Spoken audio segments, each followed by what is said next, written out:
फिरौन तब बिल्कुल कंगाल था, दिवालिया था, कर्ज में डूबा हुआ था। कर्ज चुकाने के डर से वह घर में छिपा रहता। इसी वजह से एक एक करके लेनदार फिरौन के घर आने लगे। फिरौन बहुत चालाक और धोखेबाज था। सिर्फ धोखेबाज ही नहीं बल्कि बड़ा ठग था, इसलिए कि वह घर में रहते हुए भी दरवाजा खुला रखता था ताकि लेनदार समझे कि घर में कोई नहीं है। दिन ब दिन लेनदार वहाँ आते लेकिन फिरौन को न देखकर लौट जाते। फिरौन अकेले सोचने लगा, मैं कब तक खुद को इस तरह छिपा सकता हूँ? मुझे खुद को साबित करना ही होगा। उस समय मिस्र आर्थिक दृष्टि से दुनिया में सबसे ऊपर था। फिर फिरौन लेनदारों के डर से रात के अंधेरे में बलक से मिस्र की ओर छिपते हुए निकल पड़ा। पूरी रात सफर करने के बाद वह आखिरकार मिस्र पहुंच गया। थोड़ी दूर चलने के बाद उसकी मुलाकात उसके दोस्त हमान से हुई। हमान ने उसे देखते ही पूछा, प्रिय दोस्त, तुम यहाँ क्यों हो? तुम्हारी क्या हालत है? तब फिरौन ने कहा, दोस्त हमान, मैं बड़ी मुसीबत में हूँ। लेनदारों के डर से भागकर यहाँ आया हूँ। मैं पूरी तरह से कंगाल हूँ, चारों ओर कर्ज में डूबा हूँ। अब मुझे किसी काम की जरूरत है। तब हमान ने कहा, फिरौन, मेरी भी यही हालत है, मुझे भी किसी काम की जरूरत है। इसके बाद फिरौन और हमान काम की तलाश में निकल पड़े। थोड़ी दूर चलने के बाद वे भूख और प्यास से बेहाल हो गए। दूर से उन्होंने देखा कि एक आदमी तरबूज के खेत में तरबूज काट रहा है। फिरौन और हमान धीरे धीरे उस तरबूज के खेत के पास जाकर बोले, चाचा जान, हम बहुत भूखे हैं, क्या हमें कुछ तरबूज खाने को देंगे? यह सुनकर उस आदमी ने उन्हें तरबूज खाने दिया। दोनों ने पेट भरकर तरबूज खाया और संतुष्ट हो गए। फिर उस तरबूज के खेत के मालिक ने उनसे पूछा, मैंने तुम लोगों को पहले कभी नहीं देखा, तुम कौन हो और कहाँ से आए हो? तब फिरौन ने कहा, हम परदेसी हैं, बलक से काम की तलाश में आए हैं। तरबूज के खेत के मालिक ने सोचा कि उसे भी काम करने वालों की जरूरत है, इसलिए उसने उनसे कहा, क्या तुम मेरे पास काम करोगे? हमान ने कहा, बिल्कुल, हम काम करेंगे। तब तरबूज के खेत के मालिक ने कहा, मेरे पास काम करना है तो ईमानदारी से करना होगा, चोरी नहीं की जा सकती। फिरौन बड़ा धोखेबाज था, इसलिए उसने चालाकी से कहा, मैंने जीवन में कभी झूठ नहीं बोला और चोरी तो दूर की बात है। इस तरह चालाकी से फिरौन और उसका दोस्त हमान तरबूज के खेत के मालिक का दिल जीतकर काम पर लग गए। अगले दिन से फिरौन और हमान तरबूज लेकर बाजार जाने लगे। बाजार में तरबूज ऊंचे दाम पर बेचते और मालिक को ज्यादा मुनाफा दिखाते। इस तरह उन्होंने और भी ज्यादा मालिक का दिल जीत लिया। काफी समय बीत गया। एक दिन फिरौन ने उस खेत के मालिक से कहा, चाचा जान, आप तरबूज पीस के हिसाब से हमें बेचें, इससे आपको और ज्यादा मुनाफा होगा। खेत के मालिक ने उसकी बात मान ली। इसके बाद फिरौन अगले दिन फिर बाजार में तरबूज बेचने ले गया। वह तरबूज पीस के हिसाब से खरीदता, कभी कभी कुछ तरबूज चोरी भी करता और बाजार में तरबूज को काटकर टुकड़ों में ऊंचे दाम पर बेचता। इस तरह चालाकी से फिरौन ने बहुत पैसा कमा लिया। एक रात फिरौन ने अपने दोस्त से कहा, हमान, अगर हम सिर्फ तरबूज बेचते रहे तो जिंदगी में कुछ नहीं कर पाएंगे, हमें कुछ और करना होगा। उस समय एक अद्भुत घटना घटी।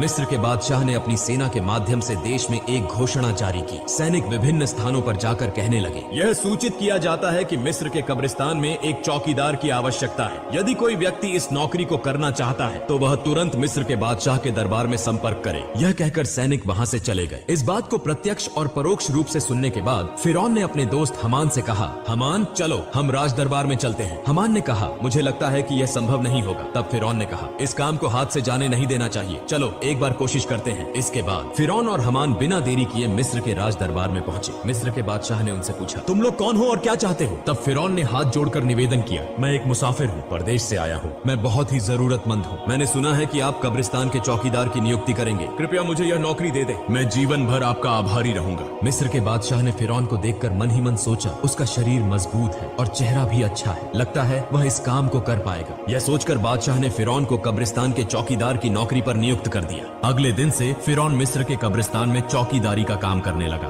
दिन रात वह कब्रिस्तान के गेट पर खड़ा रहता। पास ही एक छोटे से कमरे में उसका दोस्त हमान और वह दोनों साथ रहते थे। एक रात कुछ लोग एक मृत शरीर को दफनाने के लिए आए, लेकिन फिरौन ने उन्हें रोक दिया। उसने उन्हें कब्रिस्तान में प्रवेश नहीं करने दिया। तब उन्होंने पूछा, मामला क्या है? आप हमें लाश दफनाने से क्यों रोक रहे हैं? दरअसल फिरौन बड़ा धोखेबाज और ठग था। उसने चालाकी से कहा, क्या आप नहीं जानते, मिस्र के बादशाह ने नया कानून बनाया है, अगर किसी को लाश दफनानी है तो उसे एक सोने का सिक्का देना होगा। उन लोगों ने फिरौन की बात पर विश्वास कर लिया और उसे एक सिक्का देकर लाश को दफना दिया। इस तरह यह खबर फैल गई कि लाश को दफनाने के लिए एक सोने का सिक्का देना जरूरी है। इसी तरह फिरौन धोखाधड़ी करके बहुत पैसा कमाने लगा। उस समय एक अजीब घटना घटी। मिस्र में अल्लाह का कहर शुरू हो गया। चारों ओर कॉलरा और चेचक की बीमारी से बड़ी संख्या में लोग मरने लगे। कुछ लोग लाश को दफनाने के लिए कब्रिस्तान आए। तब फिरौन ने और भी चालाकी से कहा, मिस्र के बादशाह ने नया कानून बनाया है, अगर कोई व्यक्ति कॉलरा या चेचक से मरता है तो उसे 2 सोने के सिक्के देकर ही इस कब्रिस्तान में दफनाया जाएगा। फिरौन ने धोखाधड़ी से सभी से सोने के सिक्के लेकर बहुत सारा पैसा कमा लिया। इस तरह पूरा साल बीत गया। इसके बाद फिरौन ने अपने दोस्त से कहा, हमान देखो, मैंने 2 बोरियां पैसे कमा लिए हैं, लेकिन अब ये पैसे हमें मिस्र के बादशाह के पास ले जाने होंगे। यह सुनकर हमान चौंक गया। उसने कहा, फिरौन क्या तुम्हारा दिमाग खराब हो गया है? तुमने पैसे कमाने के लिए इतनी मेहनत की, सबको धोखा दिया और अब आखिर में ये पैसे बादशाह को देने जा रहे हो। फिरौन ने कहा, हमान धैर्य रखो, मेरी चालाकी धीरे धीरे सामने आएगी। इसके बाद बिना देर किए अगले दिन फिरौन और हमान 2 बोरियां सोने के सिक्कों की लेकर मिस्र के बादशाह के दरबार में पहुंच गए। मिस्र के बादशाह ने उनसे पूछा, क्या बात है, तुम लोग बोरियां लेकर राज दरबार में क्यों आए हो? तब फिरौन ने कहा, जहां पनाह, मैं 2 बोरियां सोने के सिक्कों के साथ आया हूँ। यह सुनकर बादशाह के मंत्री ने उन्हें डांटते हुए कहा, तुम्हारी हिम्मत कैसे हुई कि तुम मिस्र के बादशाह के सामने खड़े होकर पैसों का घमंड दिखाओ? तब मिस्र के बादशाह ने पूछा, इतने सारे सोने के सिक्के तुम्हें कहाँ से मिले और तुम इसे यहाँ क्यों लाए हो? तब फिरौन ने कहा, जहाँ पनाह, जो लोग मृत लाश को दफनाने आते थे उनसे मैं 1 सोने का सिक्का लेता था। इसके अलावा इसमें मेरी तनख्वाह के पैसे भी शामिल हैं। मेरा असली मकसद यह है कि मिस्र में पिछले 2 साल से जो गरीब लोग कर नहीं चुका पाए, उनकी ओर से मैं ये सोने के सिक्के आपको दे रहा हूँ। कृपया उनकी कर माफी कर दीजिए। यह सुनकर वहाँ मौजूद सभी लोग हैरान रह गए। मिस्र के बादशाह उसके इस कार्य से प्रभावित हुए और उस पर विशेष ध्यान देने लगे। अगले दिन से पूरे मिस्र में यह खबर फैल गई कि एक कब्रिस्तान का चौकीदार ने मिस्र के गरीब लोगों का 2 साल का कर चुका दिया है। पूरे मिस्र के लोग कहने लगे, इतना अच्छा इंसान पूरे मिस्र में दूसरा कोई नहीं हो सकता। अगर यह व्यक्ति हमारे देश का बादशाह होता तो हम कितने सुखी होते। इसी तरह पहले मिस्र के बादशाह और फिर मिस्र के लोगों का दिल जीत लिया। इसके बाद काफी समय बीत गया। एक दिन मिस्र के बादशाह का वृद्धावस्था के कारण निधन हो गया। इसके बाद चारों तरफ चिंता फैल गई कि दूसरा रमेसेस मिस्र का बादशाह कौन होगा। कुछ दिनों बाद राज दरबार में एक आपातकालीन बैठक बुलाई गई। वहाँ मौजूद विद्वानों में से एक ने कहा, इस तरह मिस्र के बादशाह का सिंहासन खाली नहीं रखा जा सकता। मिस्र का अगला बादशाह कौन होगा, इस पर सब चर्चा करें। तब वहाँ मौजूद एक व्यक्ति ने कहा, हुजूर, हमें लगता है कि जो लड़का कब्रिस्तान का चौकीदार है यानी फिरौन, उसकी कद काठी और स्वभाव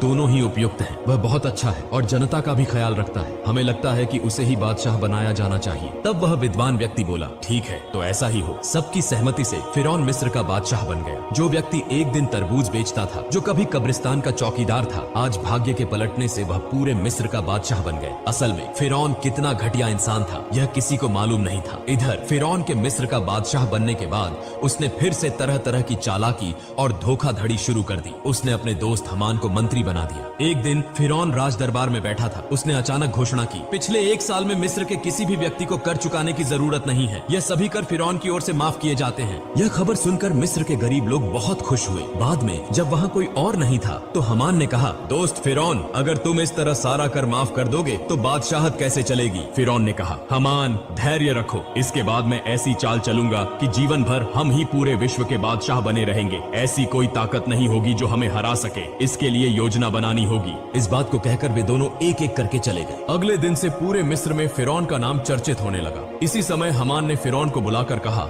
मित्र फिरौन, अगर तुम जीवन भर बादशाह बने रहना चाहते हो तो तुम्हें कुछ काम अवश्य करने होंगे। तब फिरौन ने पूछा, वो काम क्या है? इसके बाद हमान ने एक एक करके सब कुछ बताया। फिर फिरौन ने राज दरबार में एक आपातकालीन बैठक का आयोजन किया। फिरौन ने कहा, आज से पूरे मिस्र में कोई शिक्षा व्यवस्था नहीं होगी। सभी पाठशालाएं बंद कर दी जाएंगी।